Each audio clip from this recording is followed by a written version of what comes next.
Katz, James Gavrilos, and DeAndre Poole.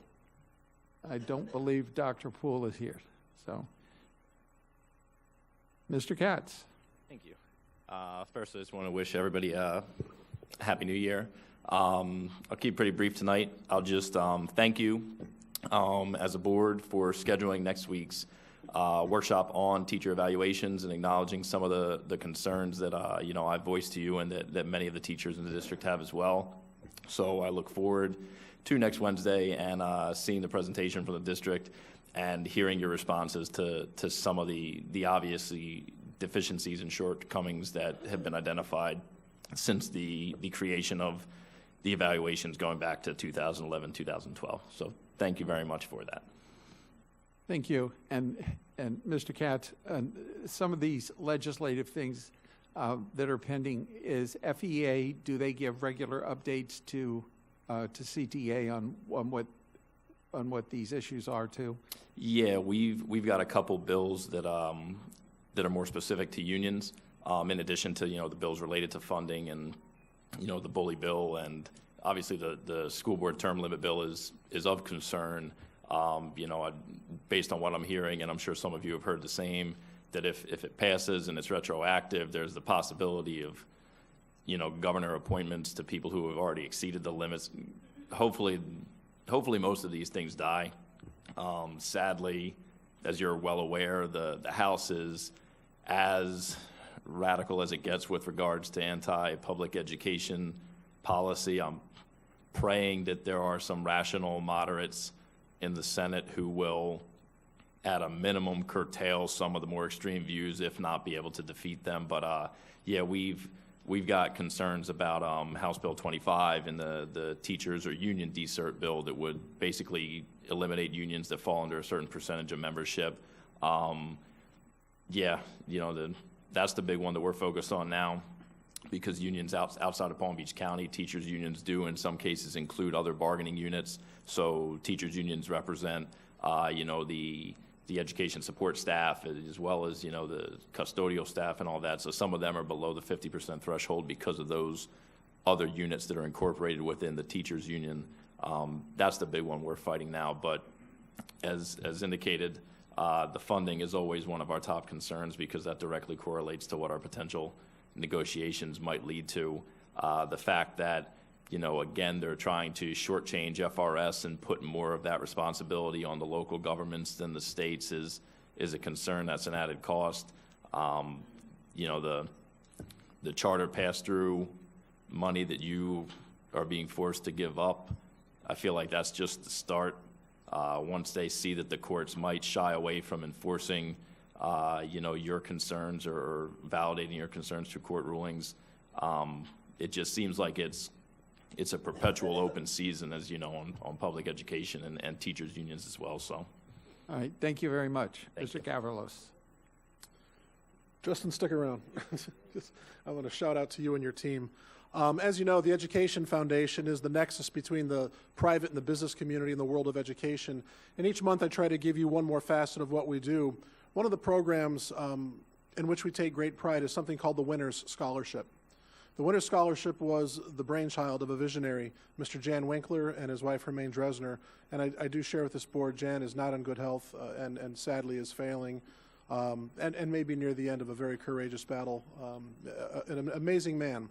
The Winners Scholarship identifies students in the elementary schools, 2nd, 3rd, 4th grades, who are then identified as a Winners Scholar, and they're given a $1,000 college scholarship, which the Education Foundation holds in escrow until these children then grow up and go to college, and then we give the money plus the interest to help pay for their tuition. In addition, they attend a monthly meeting of the Winners Club, where they have a monthly session on how to study, or perhaps some facet of leadership or professional development. It's really an incredible program. 90% of the children who have gone through this program and reached college age are now attending college. Now, why is that significant? 90% must be the magic number tonight, Doctor, and again, congratulations to you and your team. There's one very important criteria to be named a Winners Scholar. You have to be the first person in your family to ever go to college. The teachers seek out children who have the intellectual ability but come from a family background or a culture where going to college would be like us jumping to the moon. And what the Winter Scholarship Program does is it gives these children hope. It gives them incentive, and it gives them a drive to succeed. And as I said, 90% of those who have reached the age of 18 and graduated from our public high schools are now attending accredited colleges. Now, Justin, why did I ask you to stay up here tonight? The Winter Scholarship is more than just about the incredible kids that we honor and that the Ed Foundation is now following through their journey. I've had the honor in the last 30 days to go to 2 ceremonies, one at Kirk Lane Elementary and one at Jupiter Elementary, when the children were identified and brought forward during an assembly. The parents were brought to the school a half hour early, and the kids don't know this yet. And when the children were named, the parents came up, and you can imagine what that was like, this emotional moment, many of whom speak no English whatsoever. When I speak to the parents, I have a translator in Spanish, Portuguese, and Creole right there with me. The unsung heroes in this county are our teachers. Both times I attended a Winter Scholarship ceremony, when the teachers got up to identify the children, the teachers were crying because they were so proud of these kids. And they love these children so deeply, and they care about them so passionately, and they want their future to succeed with such a burning zeal. Justin, they are some of the most amazing people I have ever met. At both of these events, the principal, the parents, the kids, the teachers, our board chairman, Mr. Tanser, and I were all sitting there sobbing. We had this communal bath during these auditorium sessions. And I just want to say to this board, to Dr. Avosa, and to your entire team, the Winter Scholarship is just one more facet of the work of the Education Foundation. As we say, month after month, serving the schools, teachers, and students in the finest school district in the country. But to the teachers of this school district who care so much, to see the love they have for this children, I wish everyone could attend a Winter's Scholarship ceremony just once to see the caliber of children we have in this county, and more importantly, the caliber of the teachers we have in this school district. We have much in which to take pride. Thank you very much. Thank you very much. That concludes our speakers on delegations. We now move to speakers on agenda items. We have one, Rich Miller. Wasn't quite ready for that, but give it a shot. Hi, good evening. Thank you.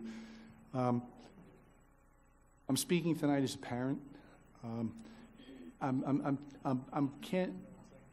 taken back by the job that you guys have to do and what you guys have to accomplish, emotional tributes, and as a parent and your customer for the educational system, I want to say thank you to everybody. The reason I'm here tonight, I know that you guys are in the process of closing Odyssey Middle School, reassigning it, whatever the word is, and a lot of those students are going to be moved over to several of the other schools, mainly Congress Middle School. My daughter goes to Congress, great school, good part, and the one thing that I wanted to just, in speaking with them, being an involved parent, my wife runs a PTA, we spend a lot of time around the school to try to help the kids.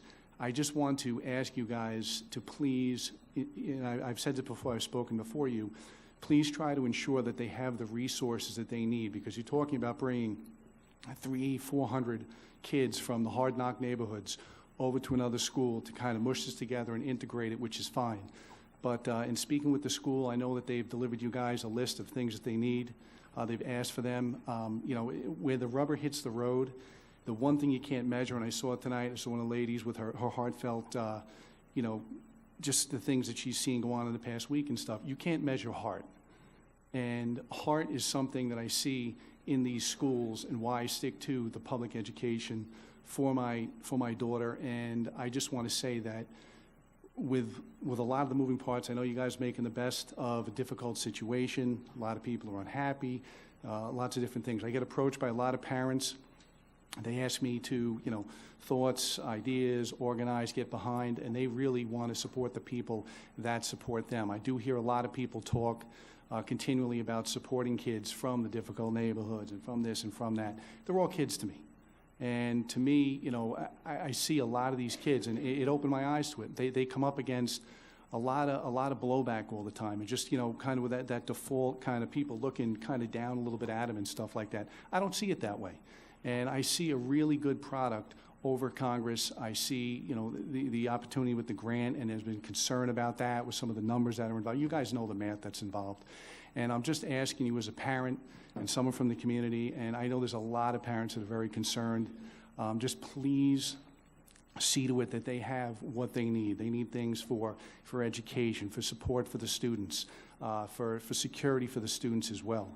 And I think it'll allow them to put forth a really good product. There's a lot of teachers there with a lot of heart, a lot of people, and you know they're nervous, they're concerned about potentially losing people and stuff. And just as a parent, to say, you know, I'll even put a pretty in front of it. Just please give them some attention if you could.